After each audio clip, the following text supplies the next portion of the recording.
The world's largest aluminum company is run by a Russian and listed in Hong Kong. But while Rusal CEO Oleg Deripaska is hot on China, it is not his best idea for investing his reported $19 billion in wealth. Look at Canada. Canada, same climate zone. Russia, part of the Russian growth will be in direction to the north and Siberia. And all this solution, for everything, for roads, for exploration, you can find in Canada. Well, I mean, only a Russian would want to come to Canada in February. I guess you're used to the weather.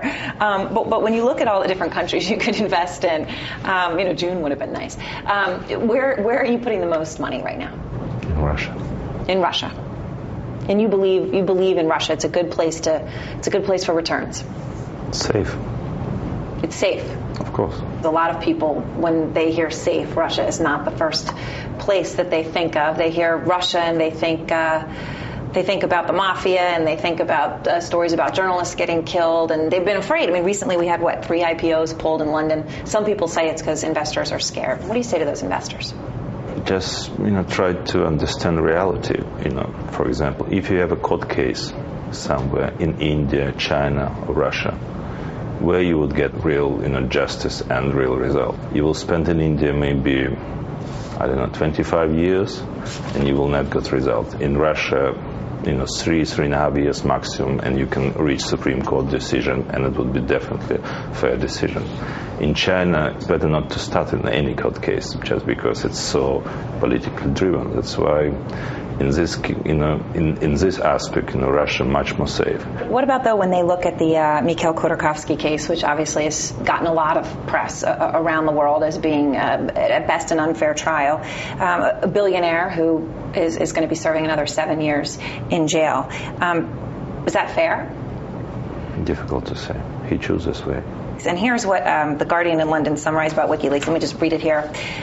They classified Russia as a corrupt autocratic kleptocracy in which officials, oligarchs, and organized crime are bound together to create a virtual mafia state. You're an oligarch. Is that description fair? I'm more on the industrial side. If you look how oligarch created, there was a group of businessmen who get a lot of asset for loans. Mm-hmm. It was mid-90s, and I wasn't part of that group. WikiLeaks actually showed the level of understanding of State Department and any related agency to what's going on in not just in Russia. When I read a lot of reports from Middle East or from Africa, I was quite surprised. Just that they did what they didn't understand. Yeah, you can't find anything what you can find in internet, and where is this let's say. Yeah.